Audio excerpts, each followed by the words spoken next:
देश और दुनिया की तमाम बड़ी खबरों को देखने के लिए सब्सक्राइब कीजिए हमारे चैनल राज टुडे को और बेल आइकन जरूर दबाएं ताकि आपको मिल सके हर न्यूज अपडेट सबसे पहले।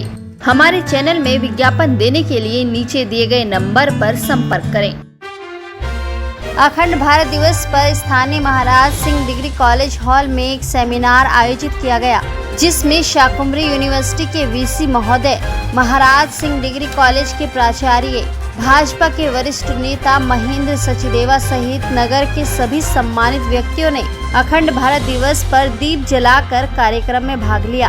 कार्यक्रम को संबोधित करते हुए आरएसएस के विभाग प्रचारक माननीय प्रवीर जी के संबोधन ने श्रोताओं के रोंगटे खड़े कर दिए। आप भी सुनिए प्रवीर जी के विचार। आप जो विश्वास नहीं कर सकते ऐसे घटनाक्रम दुनिया के अंदर हुए हैं। यूएसएसआर के विभाजन को किसी भी व्यक्ति ने उससे 1 वर्ष पहले नहीं कहा था कि यूएसएसआर इस प्रकार से टूट जाएगा और वो इतिहास की वस्तु बन जाएगी। जर्मनी के अंदर में जो दीवार खड़ी थी, पूर्वी जर्मनी और पश्चिम जर्मनी, किसी ने विश्वास नहीं किया था। दुनिया के अंदर में कोई इतिहासकार ये बता नहीं सकता कि जर्मनी की दीवार टूटेगी और जर्मनी एक हो जाएगा, ऐसा दुनिया में किसी ने नहीं कहा। ऐसे हमारे महर्षि अरविंद घोष, क्योंकि 15 अगस्त के दिन 2 प्रकार के उद्बोधन हुए थे ऑल इंडिया रेडियो से।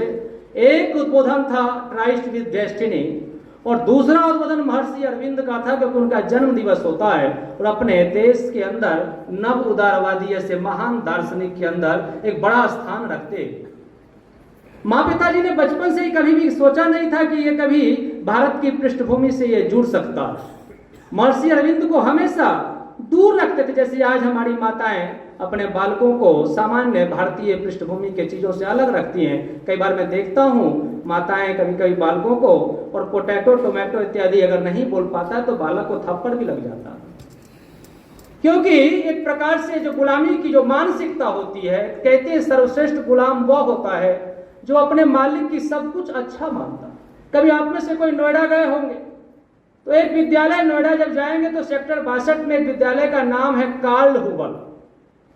तो कार्ल हुबर के मालिक अपने शरद त्रिवेदी जी, मैंने उनसे पूछा कि ये नाम आपने और किस प्रकार से विचार किया, ये नाम जरा यूनिक लग रहा है। कार्ल मार्क्स को तो हमने पढ़ा, लेकिन ये कार्ल हुबर ये कुछ अलग सा नाम दिखता है। रॉ के निदेशक रहे हैं शरद त्रिवेदी जी। उन्होंने कहा कि महर्षि अरविंद के नाम से मैंने 7 साल इस विद्यालय को रन किया, इसमें एक भी बालक नहीं आया। दुनिया के अंदर में इंग्लिश के अंदर सबसे बड़े महाकाव्य सावित्री को लिखने वाले और दुनिया के अंदर में भारतीय दर्शन की ऊंचाई को तय करने वाले महर्षि अरविंद, जो फ्रेंच और इंग्लिश के ऐसे माने जाते हैं कि उनकी शब्दावली को करके डिक्शनरी से भी खोजना कठिन हो जाता, ऐसे महर्षि अरविंद के नाम से माता पिताजी स्कूल में बच्चे का नाम नहीं लिखवाते। उन्होंने कहा कि एक दिन मैं जर्मनी का एक नोवेल पढ़ रहा था, उसमें एक विलेन का नाम आया कार्ल हुबर, जो उसमें डकैत इत्यादि था। मैंने कहा कि शायद इसका नाम मैं डाल दूंगा तो बड़ी आसानी से विद्यार्थी हमको मिल जाएंगे, और कहा कि बस कुछ भी काम नहीं किया, बोर्ड पर केवल नाम कार्ल हुबर कर दिया और तमाम विद्यार्थियों का रजिस्ट्रेशन हो गया। तो कहते हैं कि कभी कभी हमारी मानसिकता के अंदर जो एक गुलामी की स्थिति आ जाती। अपने प्रधानमंत्री बड़े गौरव से कहते हैं, पंचप्रण के अंदर उन्होंने कहा है, किसी भी प्रकार की गुलामी से निकलना ये आज की नई युवा पीढ़ी से मंतव्य है। ईयर ईस्वी सन सब आप पढ़ लेंगे, पूरा देश का इतिहास और पूरे हमारे वांग में बताते हैं क्या कैसे इस देश की कहानी रही है।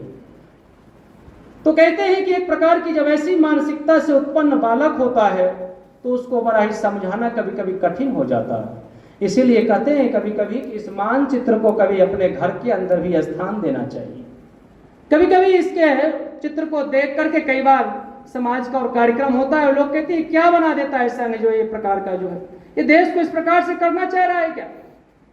लेकिन जब आप विचार करेंगे तो ध्यान में आएगा, हमारी माताएं आरती में गाती, हिंगलाज में तुम ही भवानी बोलती। वो हिंगलाज कहाँ है माता वो शायद नहीं जानती। तो हिंगलाज माता आज पाकिस्तान के अंदर में, जिसकी कहते बड़ी चर्चा होती है। अपने शाकंभरी विश्वविद्यालय का ये क्षेत्र है, माता शाकंभरी के बड़े लंबे समय तक तप करने वाले ऐसे तक्षशिला के उस आचार्य चाणक्य की परंपरा को कौन नहीं जानता। ऐसे चाणक्य जिसने अपने जीवन के अंदर में इस अखंड भारत से बड़े भूखंड को प्राप्त कर लिया, जेब के अंदर सोने का एक सिक्का भी नहीं था। एक लावारिस बालक को उठा करके वो ले जाते, उस लावारिस बालक को इस देश का और कहते इस अखंड भारत का और साम्राज्य का राजा घोषित कर देते हैं। लेकिन जीवन के अंदर में कितनी कठोरता अपनाते हैं, उसको जब कभी आप विचार करेंगे तो सोचेंगे। माता शाकंभरी में 3 वर्ष तक उन्होंने तप किया। किस प्रकार से उस व्यूह रचना को किया होगा कि किस प्रकार से आप सोच सकते। वो तक्षशिला आज हमारे पास नहीं। आज तक्षशिला वो हमें कहीं जा करके और पाकिस्तान के एक लास्ट के अंदर अफगानिस्तान की सीमा पर हमको दिखाई देता है। जिस कारण से अपने देश का नाम भारत है और राष्ट्रगान के अंदर सिंध बोलते हैं, वह सिंध आज अपने पास नहीं। विनायक दामोदर सावरकर की अस्थियां चीख चीख करके आज भी हमको कहती हैं। उन्होंने कहा था कि जब सिंध नदी हमारे देश की सीमा में आ जाए, मेरे अस्थि को उसके अंदर डाल देना। अभी भी अस्थि प्रतीक्षा कर रही। आप कभी कल्पना नहीं कर सकते किस प्रकार की त्रासदी उनके साथ जीवन में झेला गया होगा। जीवन का अंत किस प्रकार से हुआ है। विनायक दामोदर सावरकर को मिटाने का और प्रयास हुआ। उस जीवन के उस हुतात्मा को याद करें जिसके इकलौते पुत्र की और मृत्यु हो गई हो, पत्नी और भाभी को घर से बाहर निकाल दिया गया हो, सामने में वो माता खड़ी हैं और सेलुलर जेल की वो दीवारें हो जहां पर बड़ा भाई भी उसी जेल में बंद हो और छोटा भाई भी हो, और भेंट किए हुए कई वर्ष हो गए थे, भेंट नहीं हो पाई थी। वो माता खड़ी थी और विनायक दामोदर सावरकर कारागार के अंदर थे। उन्होंने कहा कि तुम्हारे मन में तो नहीं रहा होगा कि ऐसा मनहूस पति तुम्हारा हो। जीवन में कभी नहीं सोचना अगले जन्म में कि मेरे जैसा पति हो जाए, लेकिन मेरा भी एक उद्देश्य था कि मैं किसी प्रकार से जीवन व्यतीत करने वाला और प्रकार से जो जीवन के कालखंड है वैसा कोई जीवन जीने वाला पति मैं नहीं बन पाया। तो कहती है वो माता कि मैं बार बार आपको ही पति के रूप में वर्ण करना चाहती हूँ। ऐसे विनायक दामोदर सावरकर ताशकंद समझौते के फेल होने के बाद अपना भोजन त्याग देते। और जैन मत के अंदर में संथारा एक बड़ी भारी परंपरा है जिसमें अपने को मृत्यु को वर्ण करते हैं। ऐसे विनायक दामोदर सावरकर ने भोजन और जल का त्याग करके मृत्यु का वर्ण किया, क्योंकि मन के अंदर से उम्मीद खत्म हो गई। बाद में उन्होंने कहा कि ये हिंदू यानी डाइंग रेस के अंदर मैं फंस गया। ऐसे कहते हैं कि वैसे महापुरुष और प्राणांत कर लेते, जीवन का अंत हो जाता, सिंध नदी को देख नहीं पाते। राष्ट्रगान में हम बोलते हैं तो एक प्रकार से कहते हैं कि कराची का एक बड़ा प्रसिद्ध समाचार पत्र, मैं भारत के समाचार पत्र की नहीं कह रहा हूं, कराची का समाचार पत्र वो लिखता है कि राष्ट्रीय स्वयंसेवक संघ अगर अपनी स्थापना से 10 वर्ष पहले बन गया होता, 1915 में बन गया होता, तो पाकिस्तान नाम का यह देश दुनिया के अंदर नहीं होता। और अगर यह 10 वर्ष के बाद बना होता, 1935 में अगर यह बना होता, तो हमारी सीमा दिल्ली तक होती। ये भारत के समाचार पत्र नहीं कहते। तो ऐसे कहते एक प्रकार का जो चित्रण जब हम कभी देखेंगे, कभी भाग मिल्खा भाग फिल्म को देखे हम, भाग मिल्खा भाग फिल्म के अंदर में राष्ट्रीय स्वयंसेवक संघ के उस कैंप को और दृश्य नहीं दिखा रहे थे। मिल्खा सिंह ने मना कर दिया था कि जिस कैंप के अंदर में मुझको भोजन की प्राप्ति हुई, अगर उस कैंप को आप नहीं दिखाएंगे तो मैं इस फिल्म बनने की अनुमति नहीं दूंगा। और कहते हैं फिल्म के अंदर में राष्ट्रीय स्वयंसेवक संघ के उस कैंप को दिखाते हैं। अपना ये बड़ा ही पुण्य क्षेत्र है जहां हम खड़े हैं आज, वो केशव नगर उन उसे महान हुतात्माओं के, उन स्वयंसेवकों की स्मृति में इस नाम को, नगर को केशव नगर, माधव नगर और हकीकत नगर अपने शहर के अंदर में उन स्वयंसेवकों ने स्थापित किया जो सियालकोट में वीर हकीकत राय की भूमि को छोड़ करके आए थे। उनके मन में स्मरण था कि मेरे जीवन के अंदर में एक संकल्प है, क्योंकि वो जब दृश्य दिखाई देगा, कभी आपको अवसर लगे जीवन में, तो विभाजन कालीन भारत के साक्षी में तो प्रधानाचार्य जी से भी निवेदन करूंगा कि उस पुस्तक के 4 सेट आप अवश्य रख दे। एक 350 साक्षात्कार उसके अंदर में, वो सारे साक्षात्कार में जो सचदेवा जी की कहानी थी उससे बड़ी ही लोमहर्षक कहानी है। शायद ही हमारे युवा पीढ़ी कोई भी उसमें से एक चैप्टर पूरा पढ़ने का साहस कर पावे। अगर वो मजाक के सेंस में हो तब तो पढ़ भी सकते, लेकिन एक चैप्टर पूरी तरह से पढ़ लेंगे, उसका अपना दिमाग संतुलित रख लेंगे, ये जरा कठिन हो जाएगा। लेकिन वो पुस्तक छप चुकी है, वो सत्य है, उसको सब लोगों ने माना। कहते हैं कि देश की आजादी के रिकॉर्ड के अंदर जब वो पूरा एक पृष्ठभूमि बनती है, अभी बता रहे थे कि 1920 के बाद एक पूरा चित्र बदल गया। लेकिन उस चित्र बदलने में अभी मैं कुछ महापुरुषों की चर्चा करूंगा। उन महापुरुषों का अनादर करना ये मेरे मन में नहीं है, लेकिन जब 1857 की क्रांति असफल होना कहा जाएगा, उस समय में मंगल पांडे जी के द्वारा की गई गलती का स्मरण होगा। उससे उनका अनादर करना ध्येय नहीं होगा, उससे हमें कुछ सीखना है, इसके लिए करना है। महान पुरुषों के द्वारा जो गलती होती है वो भी बड़ी महान होती है, उसका खामियाजा भी पूरे समाज को भुगतना पड़ता है। इसलिए कहा ना गीता के अंदर में, यदा चरति श्रेष्ठ तत् देवेतरो जना स यत् प्रमाणम कुरुते लोकस्तद अनुवर्तते। यानी श्रेष्ठ लोग जो समाज के हैं उनको प्रत्येक आचरण करने के समय ये विचार करना चाहिए कि समाज में अब कोई देवी देवता नहीं आएंगे जिनका हम अनुकरण करेंगे, अब यही महापुरुष होंगे जिनका हम अनुकरण करेंगे। क्योंकि कहते हैं जीवन के अंदर में कि उस महापुरुष महाजनो येन गता स पंथा, जो महापुरुष करते उस मार्ग का अनुसरण करते। एक खिलाफत आंदोलन का एक पूरा दृश्य बना था। उस दृश्य के अंदर में अंग्रेजों ने एक पासा फेंका था, जबकि मोहम्मद अली जिन्ना पहले ही कह रहे थे।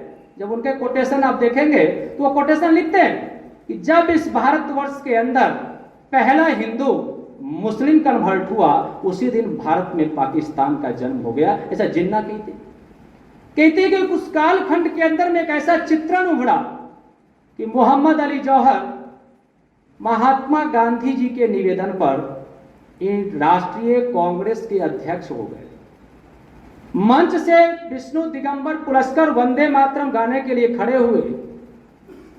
जब ही वंदे मातरम की पंक्ति आई, त्वम ही दुर्गा दस प्रहण धारणी कमला कमल दल विहारणी, एकाएक जौहर खड़ा हो गया। जौहर कहीं दूसरे नहीं था, जौहर भी अपने ही उत्तर प्रदेश से था, रामपुर में, जिसके नाम से विश्वविद्यालय बन गया। वह जौहर खड़ा हो गया कि भाई ये मस्जिद नहीं है, यहां नहीं गाया जाएगा वंदे मातरम। तो विष्णु दिगंबर पुरस्कार ने कहा कि मोहम्मद अली साहब, ये मस्जिद भी नहीं और मुझको यहां वंदे मातरम गाने के लिए बुलाया है तो पूरा वंदे मातरम गा करके उतरूंगा। और वंदे मातरम गाया, लेकिन वहीं पर वंदे मातरम को काट दिया गया। उसके बाद से वंदे मातरम आज भी चीख चीख करके हमसे कहता है कि अपने राष्ट्रीय गीत को पूरा करो। हमारा राष्ट्रीय गीत वहीं कट गया, क्योंकि आदरणीय हमारे पूजनीय ऐसे महात्मा गांधी जी ने उस बात पर सहमति दे दी कि इसका पहला पैरा ही गाया जाएगा, और धीरे धीरे वह पैरा भी उसमें से उतार दिया गया। शेम जो कुछ माना कि भाई क्या करना चाहिए, तो कहा कि भाई हिंदू मुस्लिम यूनिटी के बिना इस देश के अंदर कुछ भी संभव नहीं। तो ऐसा प्रश्न खड़ा हुआ कि सब कुछ हम एपीजमेंट की तरफ बढ़ते चले गए। हमने एक एक चीज को माना, कहीं भी एक चीज मानने में कमी नहीं किया। जो जो निर्णय आते गए उस सब निर्णयों के अंदर में वह तुष्टीकरण दिखाई देगी, पूरा घटनाक्रम उसका साक्षी होगा।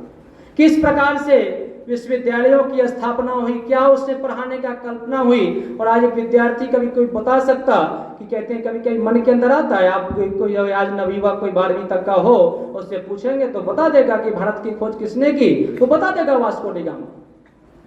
लेकिन वो ये ध्यान नहीं कर पाएगा कि 1498 में निकला हुआ व्यक्ति, वो भारत की खोज किसने कर दिया, तो चाणक्य को क्यों पढ़ते। तो कहते हैं कि एक प्रकार की उस अवधारणा से ही हम दूर हो जाते हैं। इसीलिए धीरे धीरे भारत अपने चिंतन से ही कटने लग गया। जो जो मांगे हुई सब मानी गई, लेकिन कुल मिलाकर के जो निष्कर्ष आया वो इतना विभत्स है कि आप उसकी कल्पना नहीं कर सकते। देश की आजादी के अंदर, क्योंकि एक बड़े बड़ी लाइन पंक्ति कही गई। महात्मा गांधी जी ने कहा था कि भारत का विभाजन मेरी लाश पर होगा। सरदार पटेल ने गरज करके कहा था, swords may be sword but India cannot be divided। तलवार तलवार से टकराएगा लेकिन भारत का विभाजन नहीं होगा। पंडित नेहरू भी गरजे थे कि any concept of Pakistan is fanatic nonsense, यानी मूर्खों की परिकल्पना कह दिया। लेकिन उन्हीं के सामने भारत त्रिखंड हो गया। अपना अखंड भारत त्रिखंड हो गया। माताएं जानती हैं, किसी भी टूटी हुई प्रतिमा की पूजा हिंदुत्व के नाते नहीं करते। जब प्रतिमा टूट जाती है उसको कहीं ना कहीं विसर्जित कर देते हैं और नई प्रतिमा लाना होता है। इसलिए खंडित प्रतिमा की हम पूजा नहीं करते। इसीलिए खंडित भारत हमारे लिए आस्था का केंद्र नहीं है, क्योंकि दुनिया का कोई राष्ट्र कहीं से भी नहीं कहता कि भारत ने हम पर शासन कर लिया। आप कहते हैं रंग हरा हरि सिंह नलवा से, उस हरि सिंह नलवा का क्या पराक्रम था। ईरान के अंदर में भी माताएं कहती थी कि बच्चा और सो जा, कहीं हरि सिंह नलवा ना आ जाए। महाराजा रणजीत सिंह के उस पराक्रम से हम दूर हट जाते हैं कि लाहौर उनकी और राजधानी रही। हम उस चिन्ह से हट जाते हैं जहां गुरु नानक देव जी की वो महान परंपरा ननकाना साहिब पाकिस्तान में हमको चीख चीख के कहता है कभी हमें भी आजाद करो। गुरु ग्रंथ साहिब में स्पष्ट वर्णन है, हम उस पुराने गुरुद्वारों को प्राप्त करेंगे जो आज विस्मृत हो गए हैं। 14 वर्ष जहां गुरु नानक देव जी ने व्यतीत किया, ऐसा करतारपुर साहिब हमें दूरबीन से देखना पड़ता है। कहते हैं कि वो रेड क्लिफ जिसने उस विभाजन को किया, वो उससे पहले भारत एक बार भी नहीं आया था। रेड क्लिफ से बाद में लंदन में जाकर के लोग पूछते हैं कि रेड क्लिफ तुम वहां जाओगे जहां तुमने विभाजन करके लकीर खींच दी है। वो कहता है कि अगर इंग्लैंड की महारानी भी कहेगी तब भी मैं वहां नहीं जाऊंगा, लोग मुझको जिंदा नहीं छोड़ेंगे, क्योंकि उसने जो एक प्रकार से इस देश के साथ जो अन्याय कर दिया। लेकिन कहते हैं कि कभी कभी एक ऐसी त्रासदी जीवन के अंदर आ जाती है। पूरे देश के और स्वतंत्रता संग्राम के अंदर एक 4.5 लाख ऐसा शहीद और बलिदानी ऐसी परंपरा के नाते हम याद करते हैं। लेकिन ये जो एक दिन है 14 अगस्त 1947, वो 20 लाख बलिदान करा देता है। 1 करोड़ से अधिक लोग रोड के ऊपर हो जाते हैं। उनको ध्यान नहीं आता कि मेरा घर कहाँ है। अटल जी कभी कविता में बोलते हैं 15 अगस्त के दिन कहता आजादी अभी अधूरी है।